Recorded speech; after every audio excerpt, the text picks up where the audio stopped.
Welcome into the Chasing Trails podcast, brought to you by St. John Trail Running and powered by Resilience Through Fitness.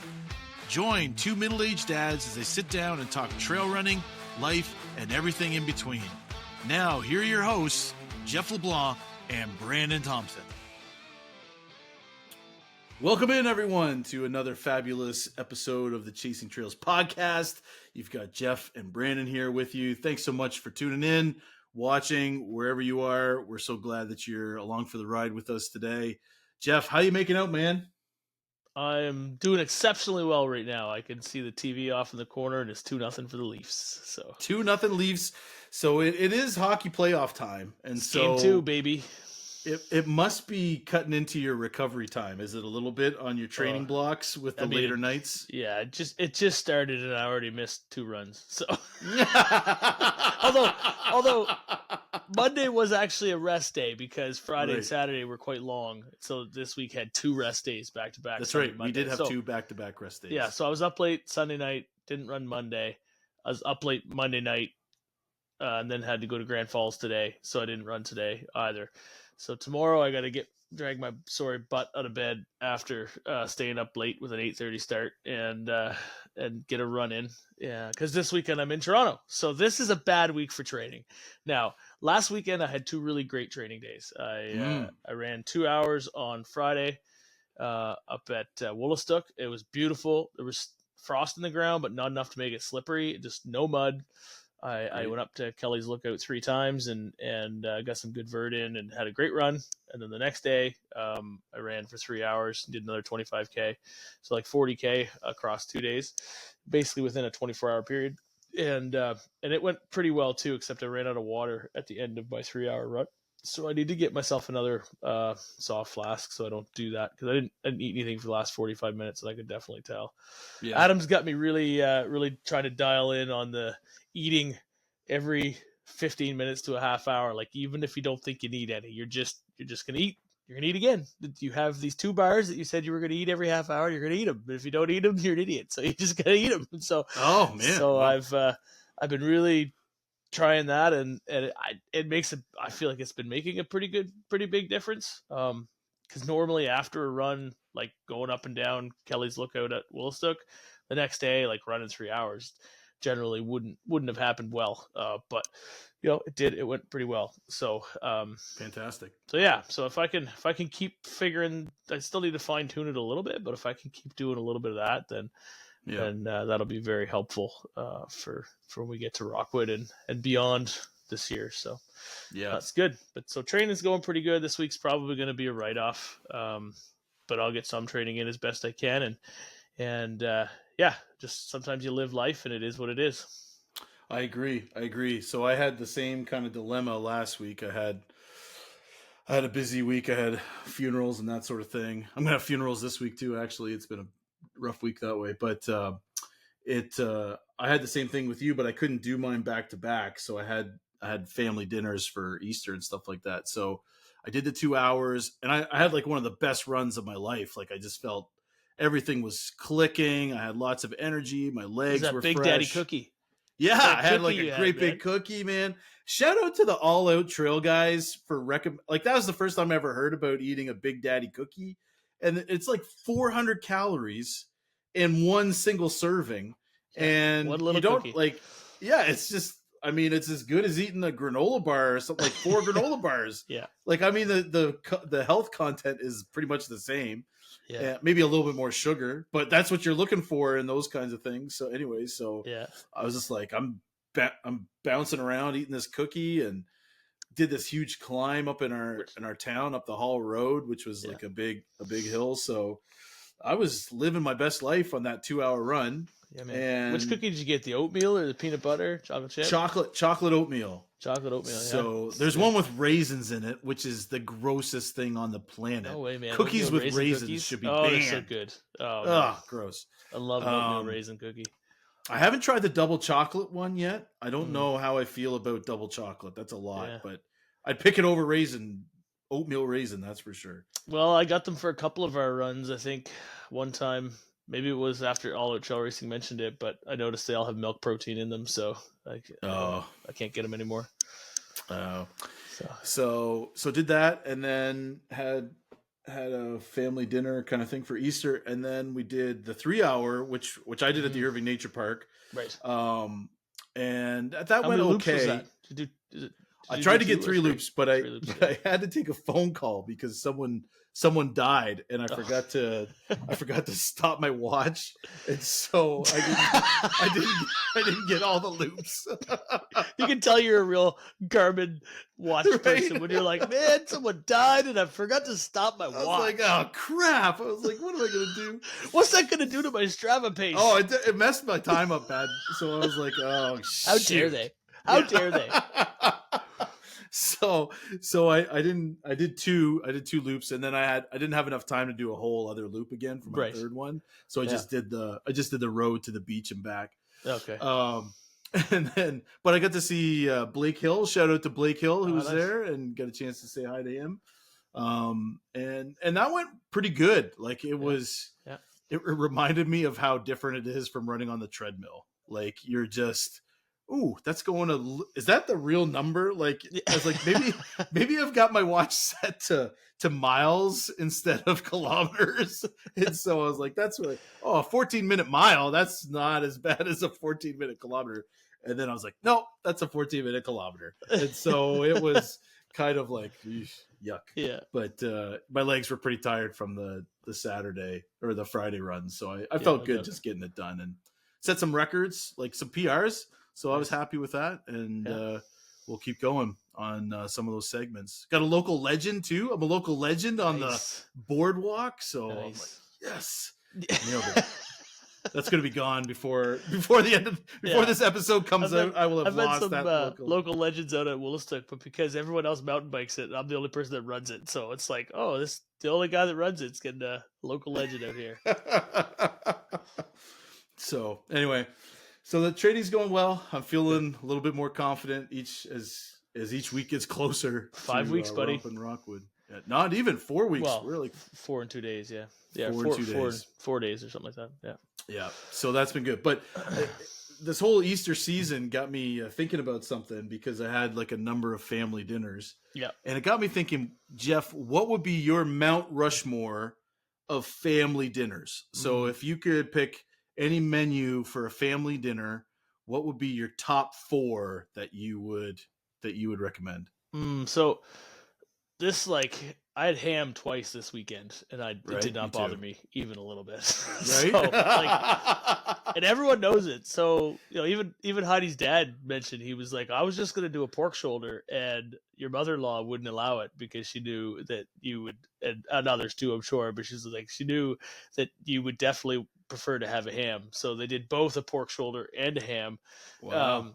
And it was exceptional. What a great Easter dinner at my folks' place. They did a ham too, and it was really good. And then everyone, we were only supposed to bring 3 desserts. And then every family made a dessert or 2. So they had 7 desserts at Jim and Becky's place. Like they had a Cadbury mini egg cheesecake, Oh my goodness. 2 different types of trifle. We had a berry and white cake citrus type trifle, and then we had like cream trifle, and then we had the Death by Chocolate trifle. Yeah. There was sticky date pudding. There was maple cheesecake. There was anyway. It was just like by the end of the Leafs game on Sunday night, like they had to roll me to the stairs, and then I crawled up them. Like it was a bad scene, man. And everyone was like, "Are you still running and stuff?" Like, "Oh yeah, I ran like 40 kilometers this last 2 days." They're like, "You're certainly making up for it tonight, aren't you?" I'm like, I'm replenishing calories here, folks. That's right. Yeah. Yeah, you guys don't understand how this works. Right.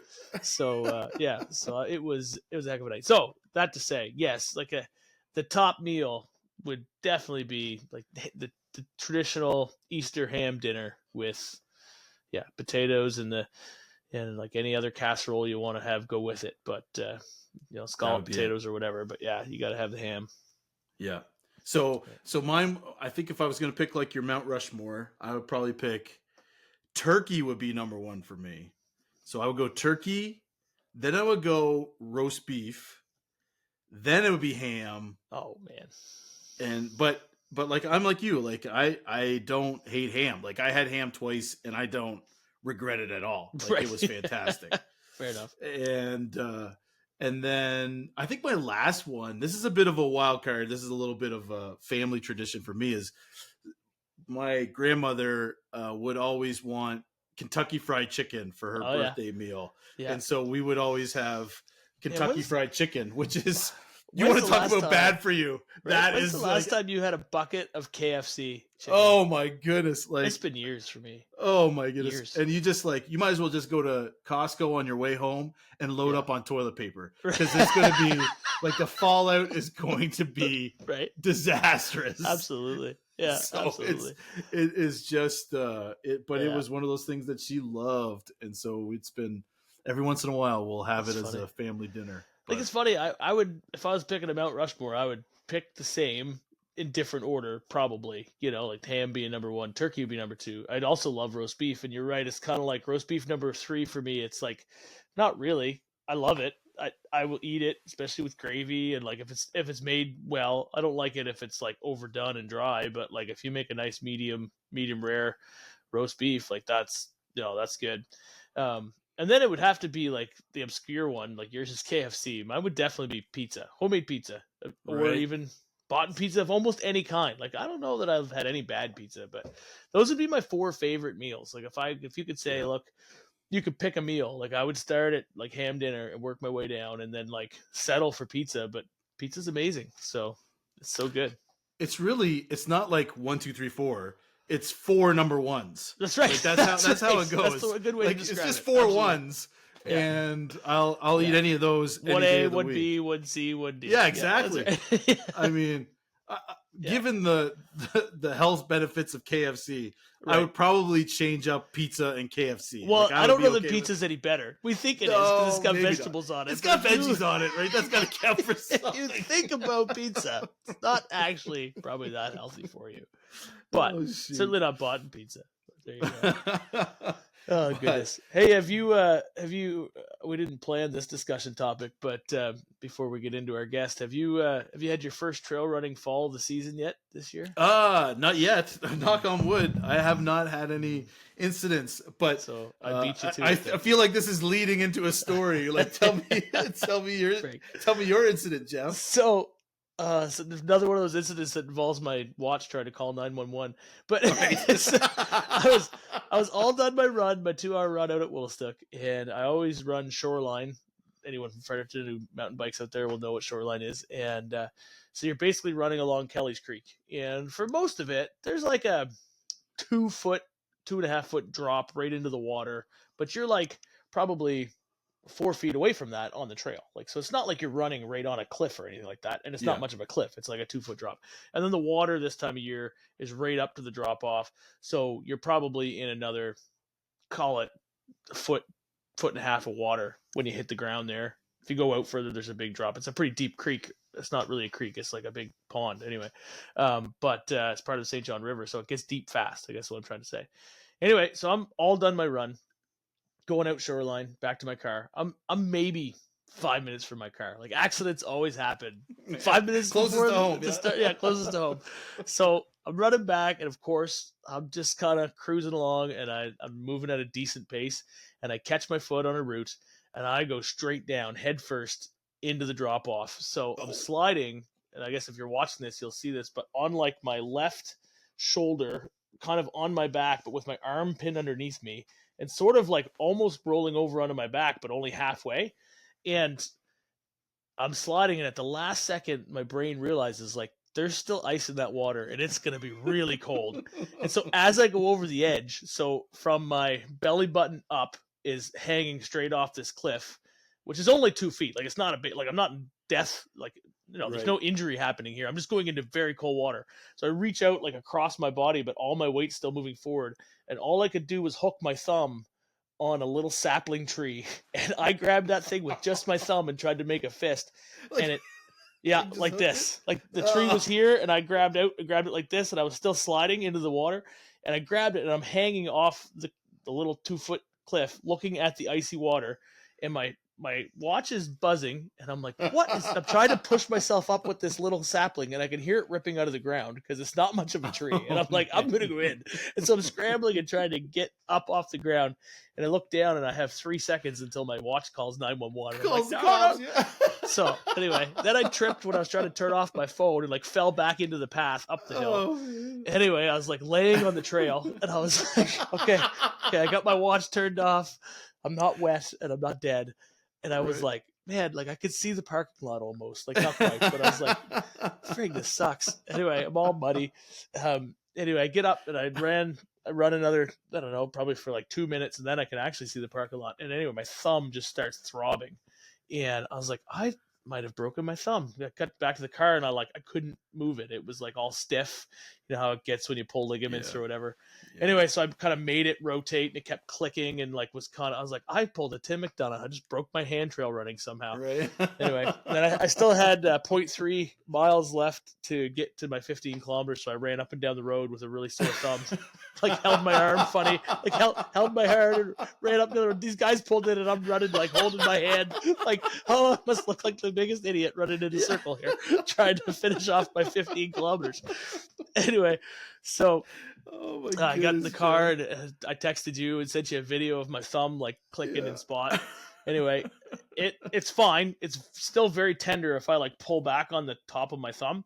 Other than that, it works just fine. But like sometimes I'll like put my finger in my pocket, and it'll catch on my pocket, and it'll like pull back, and it just stretches that ligament or the bone or whatever that twisted, and it makes me yelp because it hurts so bad. But Oh, you know, my it's goodness. I can do everything with it now, so we're good. Right. But it's just funny how, like, yeah, I almost broke my thumb trail running today or on Friday. So I wonder. anyway, I first wonder fall how much colder that done. water was than your ice baths that you take at the end of your run. Oh, it probably man. would have felt nice, kind of nice. At the It end. almost would have, yeah, absolutely.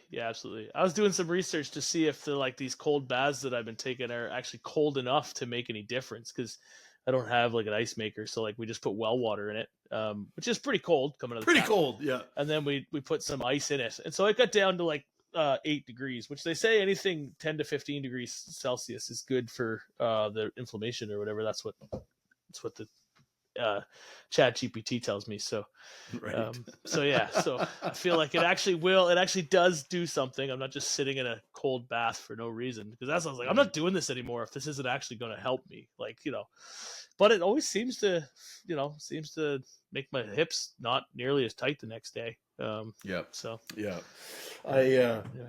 I was finishing my run, and I used my car as my aid station. And so I was just finishing, and I was getting in the car, and I was calling Natalie because this person had died, and I wanted to tell her about it. And so I don't know what this says about me, but as soon as I call, she's like, "What happened?" Like, that was the first she knew. Right? I was out on a run. She's like, "What?" And I was like, I'm okay. She's like, "You didn't lock yourself out of your car or anything? No broken ankles. I don't have to come get you or anything, do I?" Yeah. And I'm like, no. This time I'm fine. I finished it. I'm fine. Yeah. But I just thought that was so funny. What do you need? Yeah. Anyway, well, that was part of my worry. Heidi was home or out with the kids, and I was out for a run on Friday, and so like I knew my watch was going to send her a text saying that I had fallen and hurt myself, and then it was going to call 911. So I was like, she doesn't need that. No. I'm always worried. What they'll. I've had that happen a couple times where my watch is like ready to call 911, and I kind of just want to see it happen, just to know that it could happen, but I don't want to actually be in a situation where I need it to happen. So yeah, well, it actually has to connect to your phone, so yeah, you have to have cell coverage or whatever. But it only happened once when I got in a car accident. It actually did call. I felt my phone buzzing in my pocket, and it was, when I picked it up, it was 911 talking to me. So, no kidding. Yeah, that's pretty cool. I was fine, but anyway. That's very cool. Well, before we get to our guest here this week, we've got Mark Hemmings with us. Just a reminder, if you guys would be so kind as to subscribe or like or sign up for, ring that little bell when when our videos come on, that would be so helpful for us. Or if you're listening on Apple or on Spotify, just to leave us a review or like or follow or whatever. I don't even know how all this works, but just would help us get get up there. Just Jeff, click one of the buttons. click a button Click that a button. makes us Follow show us on up. Instagram. Something. Yeah. I don't know about you, Jeff, but I'm getting a little competitive now in the whole podcasting sphere. Like, comparison is the thief of joy, they say. But I can't help every once in a while just kind of looking at some other podcasts, and I'm like, man, I think ours is better than theirs. And they've got more likes or views or whatever. I was like, we gotta get ourselves out there. But anyway, in my lesser moments, that's how I in your I lesser behave. moments. Okay, that's but good. Generally, I like to cheer everybody on who's all in the sphere, and That's publicly, that's what I'll say and admit. But deep down, I'm like, let's beat that guy. This is recording, right, Brandon? Oh yeah, shoot. Let's scrub this. Edit. We won't name drop, but anyway, do you know who helps me chill out though? Is Mark Hemmings. Mark, for those of you who don't know, he was on our show last year. Is a man of many talents. He's an author. He's a photographer, world-renowned photographer. Leads groups of people all around the world taking pictures. He's also an accomplished trail runner. I mean, he's run some major races, signed up for another massive race this year in Quebec, 100-miler. And so it's awesome to be able to sit down and chat with him. Also a documentarian. He's also got the FKT for his age for the Fundy Footpath. And so we're just thrilled to be able to have a conversation with Mark Hemmings. And we hope that you enjoy our conversation as well.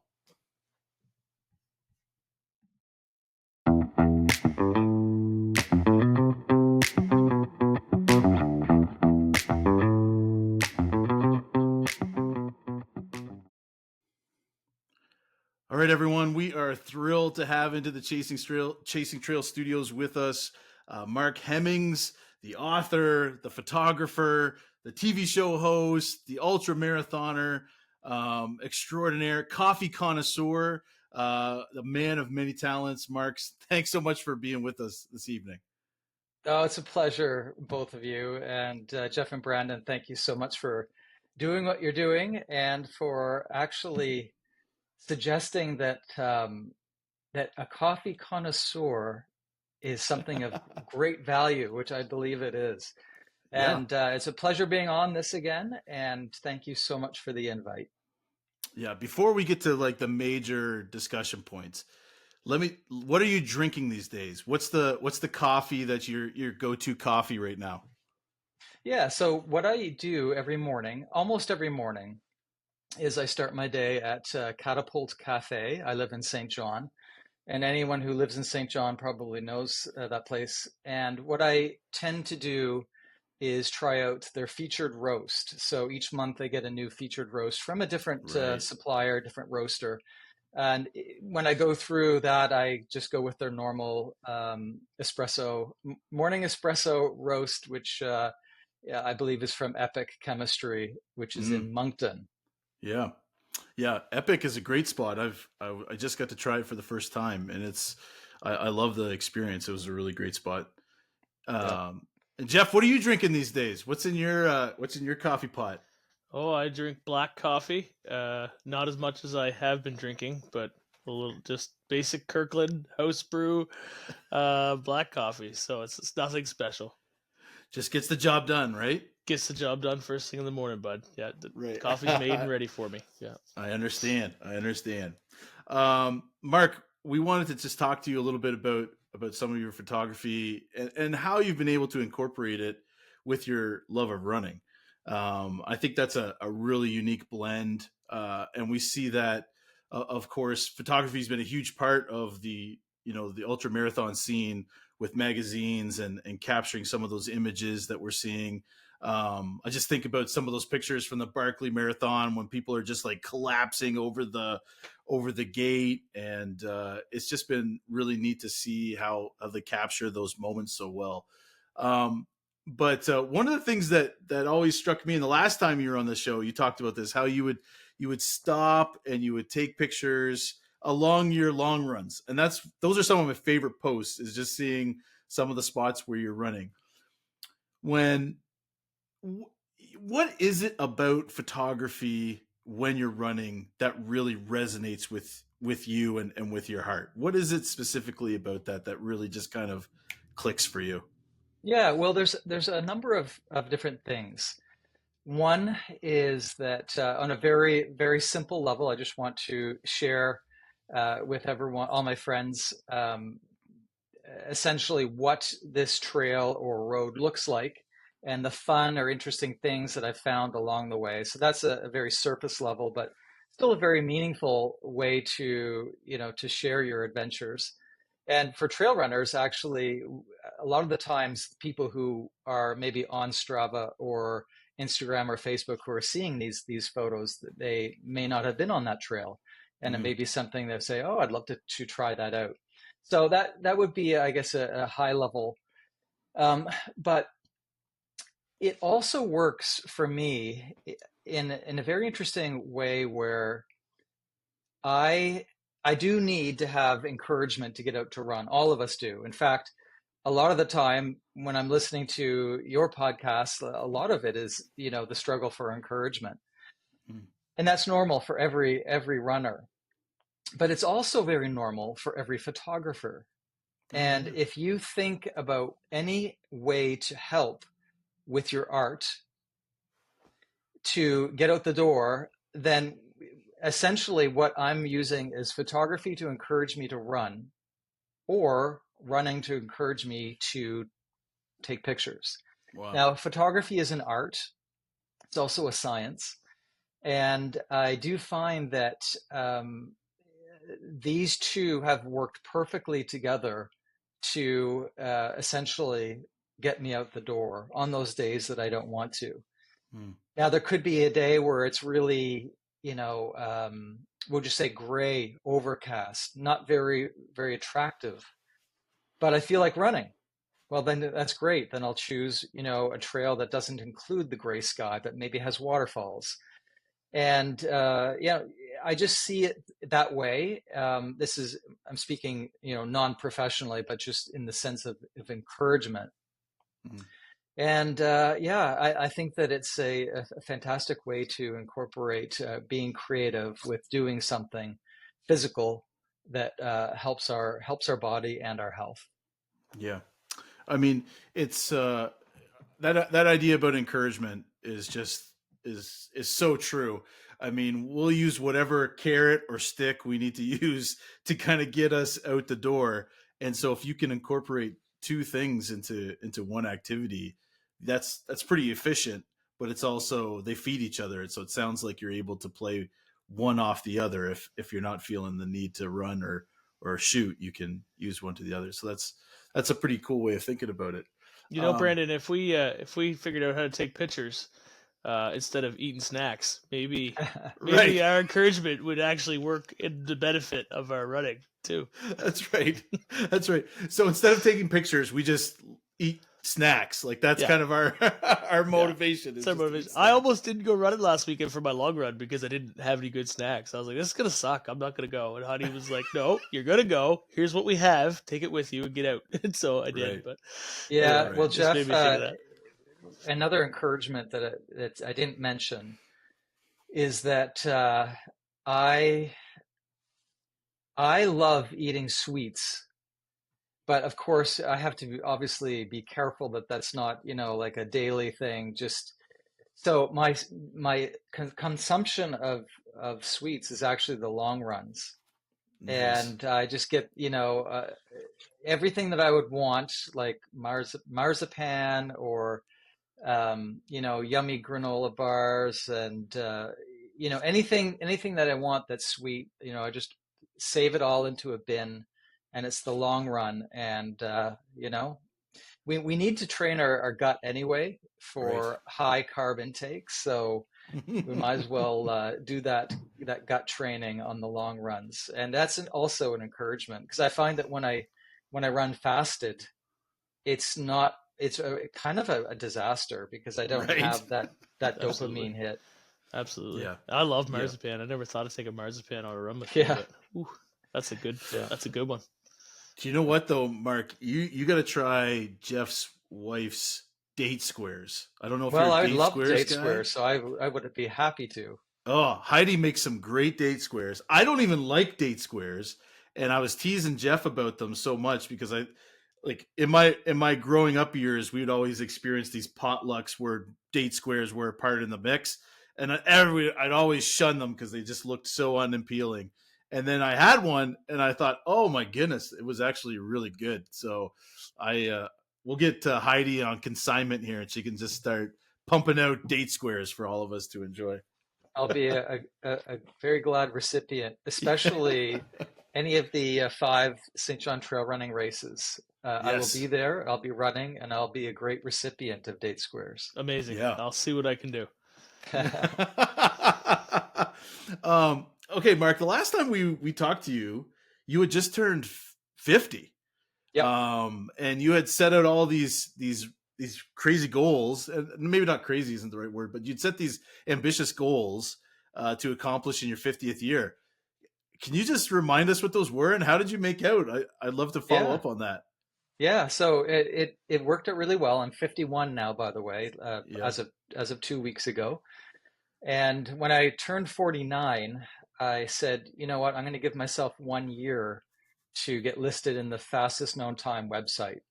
That would be an FKT. So I trained for about a year to run the Fun Day Footpath and to get listed, and that that was successful. And it's actually part of a documentary that's soon to be made public, which I'll let you Nice. guys know about. The other goal was to get a Boston qualifying time for a marathon.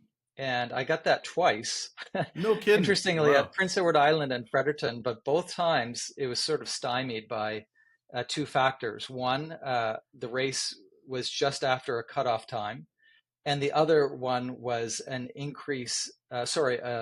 decrease about 5 minutes. You need to be faster by 5 minutes. Right. Uh, so those two things sort of, even though I got my goal of getting the official qualifying time, what I really want is to be able to get to Boston. Yeah. And so that is coming up in 3 weeks for the Fredericton Marathon. That's my last chance. All So right. if I can just get, um, I believe 3:20 is the 50-year-olds time. Yeah. So if I can get less than maybe 3:14, I'll be safe. I don't know. You never know, really. Right. There's always a buffer. Yeah. And anyway, so my training is all marathon for the next 3 weeks, and then it switches back to trail. Wow.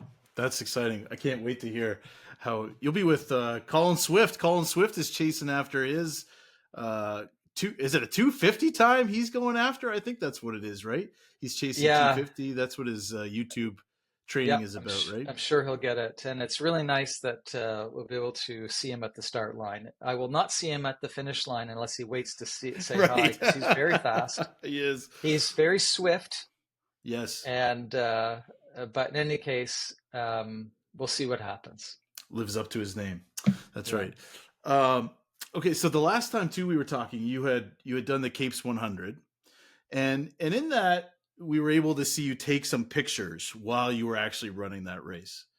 So when I think about it, I mean, I'm so dialed in on what's going on. I'm not sure I would have stopped to take pictures while I was doing it, but you did, and I'm just trying to get my brain around what goes through your mind when you're in one of those kind of races. Will you stop during the marathon to take pictures, or will you just be focused in on that? Like what's your mentality when it comes into those races and pictures? Yeah, so the 100 miler, or actually any distance that doesn't require, um, okay, let's just back up. Let's just say zone 2 or zone 3 races that would be slower but longer, like 50 kilometers or more. Mm-hmm. You certainly do have the resources, the mental resources and the physical resources, just to stop to get a nice shot and to keep going. And even if you would arguably say, well, that could take off 5 minutes of your race time during the whole race, I would argue that it's quite possible that that refreshment that comes from, stopping to look at beauty and to record beauty might actually be beneficial to make up that 5 minutes. I know that it's the case for me, even though I've never scientifically tested it. But if I'm feeling low, which I have in long races, everybody has, really low times. That 100 miler, by stopping to take a picture of a beautiful scene of Cape Breton, which already is, Yeah. pretty much everywhere you go is beautiful, it actually refreshes your soul and allows you to push that much harder. So I think it's a net benefit. And it just allows you also to take your mind off the pain. Right. And there's a lot of pain. For Yeah. sure. For sure. Yeah. Oh, that makes sense to me.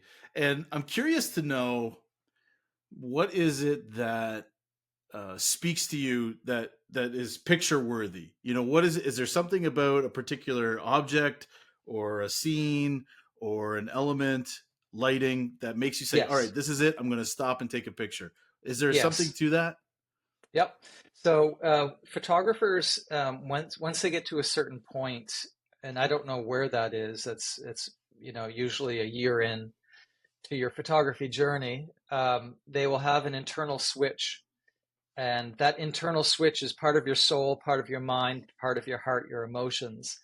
And when you're scanning your environment, that switch will turn on at one thing, but it won't for another.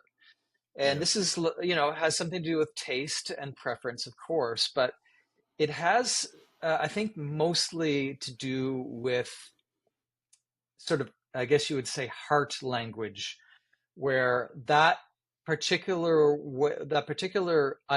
thing. I know last time you mentioned you loved the way I photographed a little mushroom or something. I Yeah. forget what it was, Yeah. but the light was hitting that mushroom on the tree so beautifully, and it struck me. And that language of being struck is very accurate for artists and photographers. And I could pass by 1,000 mushrooms and don't care about any of them, but that one, that light was hitting it just right, or it Mm. was composed in such a way.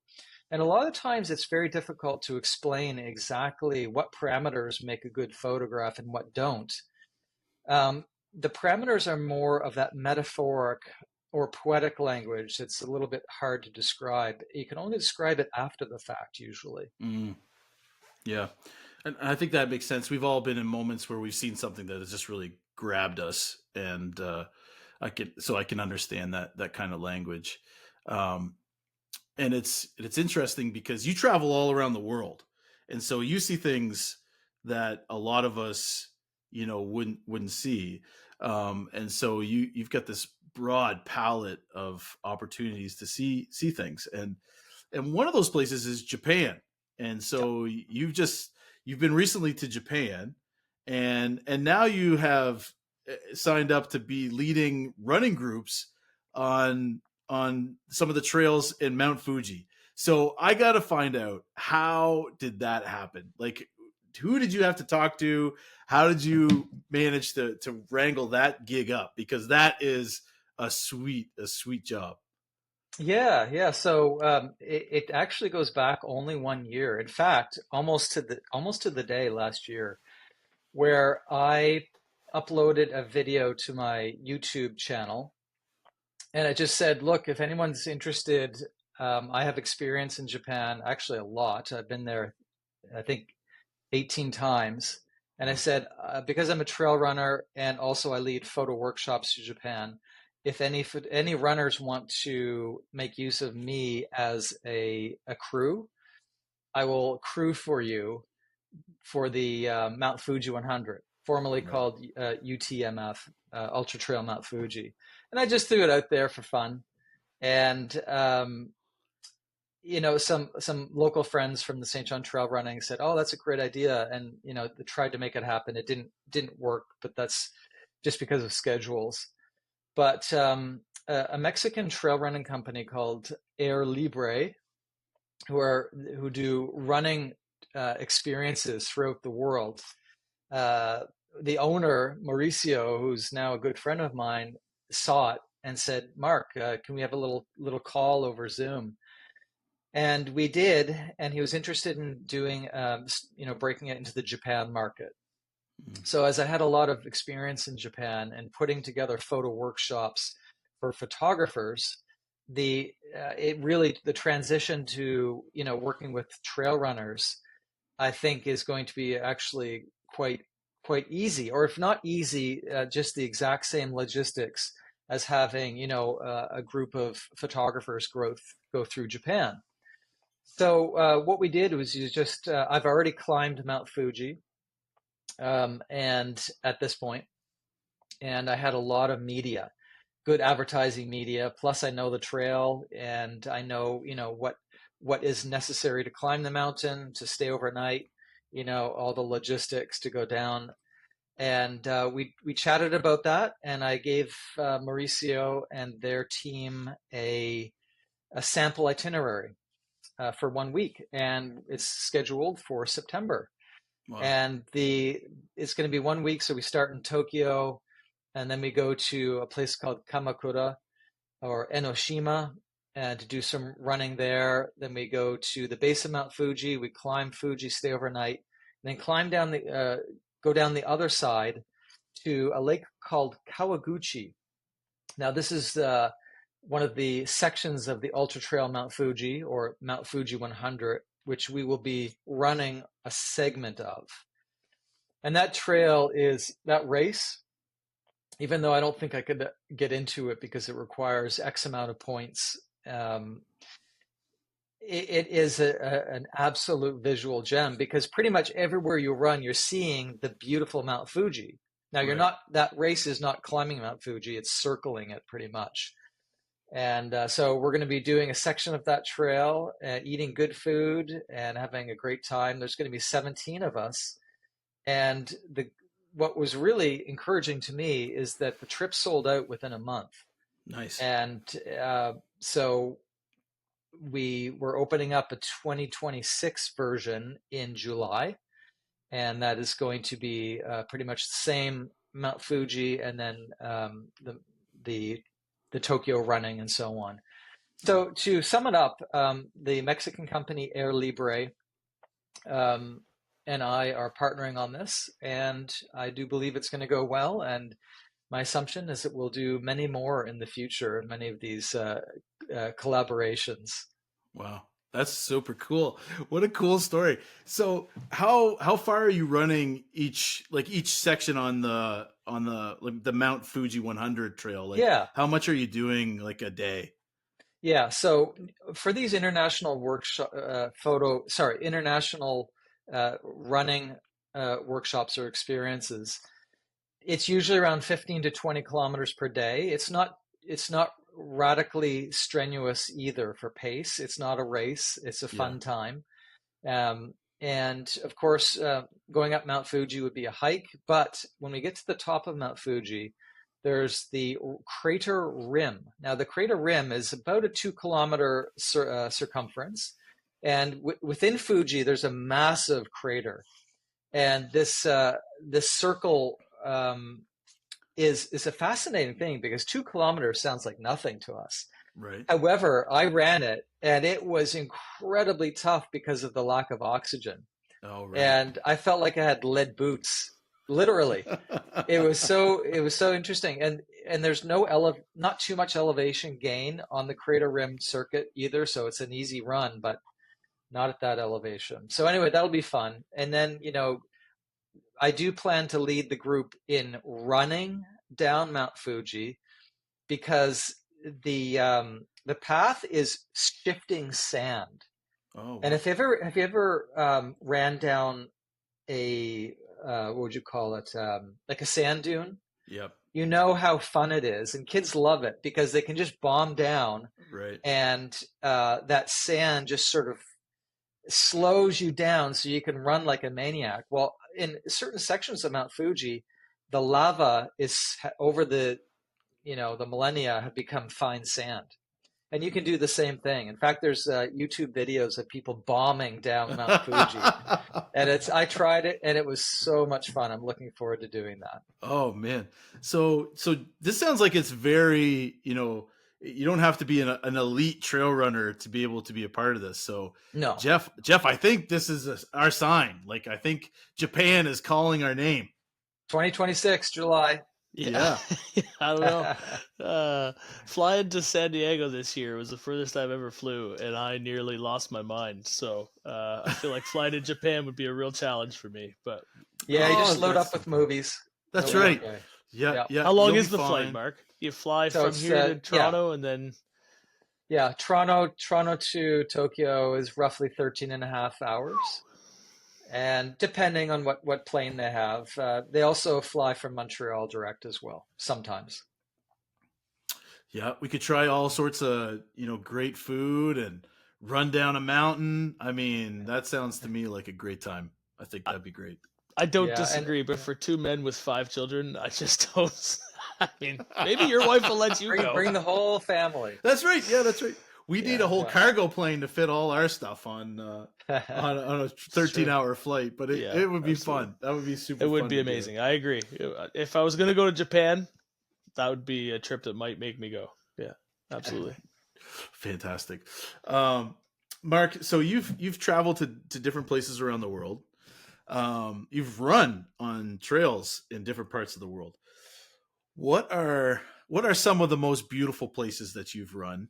And kind of compare and contrast some of those things. What about them was unique that you really think would stand out to us from New Brunswick or from the Maritimes, whoever's listening? And which, if you could pick, which would be your favorite place to run internationally? Yes. So I think atmospheric, speaking like from that atmospheric type language, Jordan would be the most fascinating. Yeah. And within Jordan, there's a place called Wadi Rum. That's Wadirum. And if anyone's been to the Middle East, they've probably gone on a Jordan tour. And the Wadi Rum is like this beautiful moonscape. It's desert, but it has incredibly beautiful mountains. And there's Bedouin who, go by on camels. And it is out of this world and running through the desert. In fact, there is I don't know what time of year it is, but there's a Jordan ultra marathon. No way. And yeah, I should check that out because you go through Petra. And Wow. when I was in Petra as well, by the way, if anyone doesn't know, if you've seen Raiders of the Lost Ark, that's where Right. that's where it was filmed. And even though I didn't run, I was leading a photo workshop there. If I would go back, I would definitely do a running trip through Petra. It is, you see pictures of that place and you say, oh, that's cool. But it is magnificent when you see it in person. It's quite breathtaking. Wow. So I'd say Jordan. Now, also, I've been to Israel many times, and I love running through Israel. Maybe in the same, like it's not the same landscape per se as Jordan, but you still have that Middle Eastern feel, and running through date trees and all of these fantastic things. Like even in the old city of Jerusalem, it's quite amazing. So I think those two are probably the top of my list. And I do, of course, for all my normal photo workshops, which I teach in Spain, Italy, Mexico, and the Caribbean, I always do my own running sessions, usually early in the morning, prior to going out photographing with my guests. So yeah, that's what I would say to answer that. But I think the Middle East is the most fascinating. Wow. So I knew some of those places that you just listed that you went, and I would not have picked Jordan to be the number one thing. So that's, you learn something new every day. And is it really hot when you're running in there? Like, is it arid? And I assume it's probably pretty dry. So if you go in the winter, it is beautiful. Yeah. You're not sweating. It's dry heat, no problems. Right. Yeah. So, Mark, as we kind of wrap up today, what have you got in the fire? What have you signed up for racing? What are you working towards these days? Yeah, so I have sort of three silos, I guess you would say, of running. As you know, the first one is totally just focused on the Fredericton Marathon, which is coming up in 2.5 or 3 weeks, which is a little bit scary because I don't feel I'm ready. But in any case, the other would be doing all five of Mark's St. John Trail running races. So you guys talk about all five of those races quite a bit on your podcast. So I'm sure that everyone knows about it. And the biggie, of course, is the Gaspé 165 kilometer or Nice. 100 miler. Mm. And what I would really like to do in my, I'm relatively new to long distance trail running, but I seem to pick it up fairly quickly. But what I would like to do is gradually each year increase my mileage. So I did the 100 miler last summer in at Capes 100. Now this one is 165 kilometers, so it's 5 more kilometers. So I can say that I just went up a little notch, and then maybe in 2026 or 2027 I can graduate to something really big, like maybe a 200. Yeah. We now have those level races in Canada, and of course I don't have to stay in Canada, but it's nice to run in Canada because often it's cooler weather, and we get to support Canadians. So there Sure. are certainly 200-mile options now in Canada that I would like to try out. Yeah. What's the death race in Alberta? I can't remember how is that beyond 100 miles? I think it's I bigger than think so. 100, I believe but so. yeah, that's a big one. But you're right. They're getting bigger and bigger all the time. I mean, just the idea of running 300 miles like Brian Demings did here just recently, I think is just bananas. So Yeah, we'll Brian deserves a lot of credit for that. yep, I'll give him a big hug when I see him in person. for sure. For I sure. don't know how he Well, do it, how to do that. that's right. Well, you can give him a hug for us. And thanks, Mark, for taking the time to be on the show. We really appreciate you catching us up on what you're doing, and we can't wait to see some more of your pics on Instagram. And we'll put your links to your YouTube and your Instagram in the show notes as well, and in the description in YouTube, so people can follow you when they get a chance. Wonderful. It's always a pleasure talking to you guys, and also a pleasure to see you at the start line. Right. Yeah. So we'll look forward. We'll be seeing you at the front of the pack and cheering you on as The front of the pack for a few seconds. That's right. Yeah. and then the nature of things will take over, and we'll be able to just cheer you on when you've lapped us by that point in time, probably. Awesome, guys. Thanks again. All right. Take care, Thanks, Mark. Mark. Okay. Well, Jeff, what did you think of that conversation? I love talking to Mark so much. I think he's like one of the most sophisticated people we talk to. Oh I yeah, think he's at one end of the spectrum. We're at the other. So I kind of feel like it's a miracle he even agrees to come on our show. I know. I don't know why he does, but I'm so glad that he does. Oh, absolutely. And it feels like he has to explain things in small words. He's to us. You know what I mean? So well spoken and oh my goodness, yeah, professional, and he's just so good at what he does. It's like and Wayne's World, like we're not worthy. We're not worthy. I find I like talking to him because he embodies that old saying of, find something you love to do for work and you'll never work another day in your life. Like it's clearly that he has figured that formula out. And you hear a lot of people say it and you wonder, is there really anyone out there like that? They always say that stuff in conferences and sales conferences you go to. And Yeah. it's like, that everyone in the crowd's like, we love being in sales. And you're like, no, you don't. I know you don't. And so, but then, yeah, he's truly embodied that and built a whole business out of it, which is super cool. And It's amazing. So I love it. Yeah. He strikes me as a real Renaissance man too. He's got all sorts of different interests, and they all but he manages to all weave them together, right?